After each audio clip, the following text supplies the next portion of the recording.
Hi everybody, today we will talk about how to fix or how to solve the problem of kick up.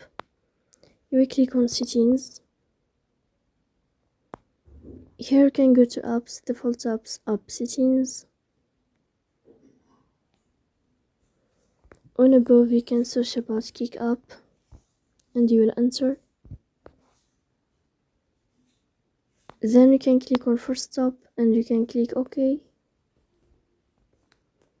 Here we'll enter to the window of storage. Then you can click on clear cache, but pay attention, don't click clear data because that can delete your account. So please don't forget to support us by like and subscribe. See you next time in another video, and thank you for your attention and your watching.